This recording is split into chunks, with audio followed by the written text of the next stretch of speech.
இருக்குது. ஹவுலானுல் ஹவுல் ஒரு வருஷம் முடிஞ்சிட்டுன்னா அவங்க எல்லாம் என்ன தெரியுமா நினைக்கிறாங்க, இது ஏண்ட சல்லி. இங்க இதுதான் சிக்கல். மார்க்கம் சொல்லுது சல்லி உண்மையிலே அல்லாஹ் தந்தது, அதை நீங்க தான் அனுபவிக்கிறீங்க என்றாலும் ஒரு வருஷம் பூர்த்தி ஆகிட்டுண்டா ஜனவரி 1ஆம் தேதி ஆரம்பிச்சது அடுத்த மாசம் ஜனவரி மாசம் 2ஆம் தேதி ஆகிட்டுண்டா அடுத்த வருஷம் இதுல இருக்கக்கூடிய அந்த ஜக்காத்துடைய பகுதி தானே இது அது உங்களோட சல்லி அல்ல.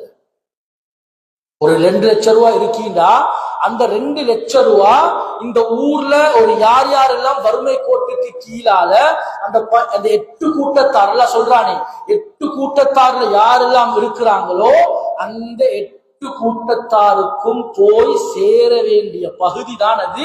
இது நாங்க நிர்ணயிச்சதில்ல, அல்லாஹ்வே நிர்ணயிச்சு முடிவு செஞ்சு குர்ஆன்ல சொன்ன விஷயம்.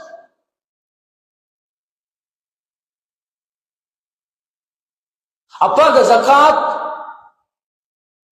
மத்தவன்ட சல்லி என்ன தெரியுமா நடக்குது, அதை தான் வச்சுக்கொண்டு 2, 3, 4 வருஷம் கொடுக்காதவங்க நிறைய பேர் இருக்கிறாங்க.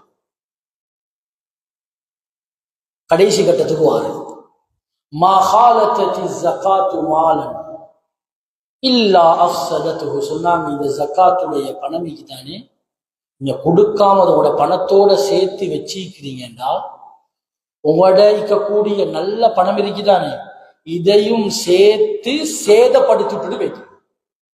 இன்னைக்கு நாங்க இலங்கையில பல பகுதிகளில் பார்க்கிறோமா இல்லையா, டைம் இல்ல 3 வருஷம் ஜக்காத் கொடுத்தில்ல, டைம் இல்ல 5 வருஷம் கொடுத்தில்ல, மிகப்பெரிய இயற்கை அனர்த்தம், மிகப்பெரிய வெள்ளம்.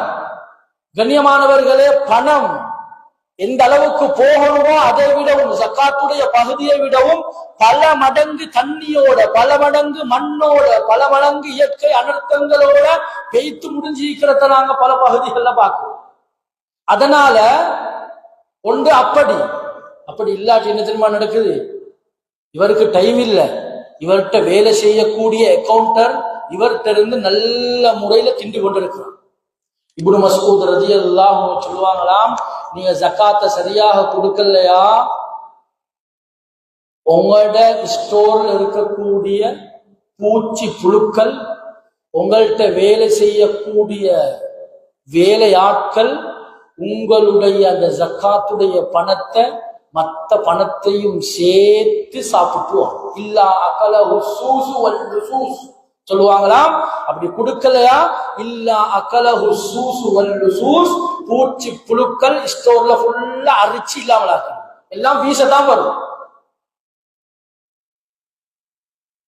கனிமானவர்களை கிட்டத்தில் ஒருத்தர் ஒரு வீடு கட்டுறதுக்காக வேண்டி ஒரு 2 கெண்டருக்கு சிமெண்ட் கொண்டு வந்து வச்சிருந்தார். ஜக்காத் 2 வருஷமாக கொடுத்தில்லை. அடிச்ச மழை, ஒரு 2-3 அவர் தான் அடிச்ச வெள்ளம். சகோதரர்களே, கிட்டத்தட்ட 10 லட்சம் ரூபாவுக்கு மேல அந்த சிமெண்டி தண்ணியாக மாறிச்சு. ரப்புக்கு எடுக்க நினைச்சா எப்படியும் எடுக்கிறதுக்கு கண்ணியமானவர்கள். அதனால என்னோட பணங்கள் பாதுகாக்கப்படணுமா, முறையாக கணக்கெடுக்கப்பட்டு சம்பந்தப்பட்டவர்களை அணுகி அதற்குண்டு ஒரு அக்கௌண்ட் ஒன்று திறக்கப்பட்டு அந்த அக்கௌண்ட்ல சேவிங்ல இருக்கும் என்று இருந்தா சகோதரர்களே, நான் கடைசியாக ஆரம்பத்துக்கே வாரேன், அந்த 4 விதமான பாவங்களும் என்ன செய்யும் இல்லாமலா. இந்த அடிப்படையில் இன்ஷா அல்லாஹ் இந்த பைத்துல் ஜக்காத்துடைய திட்டம்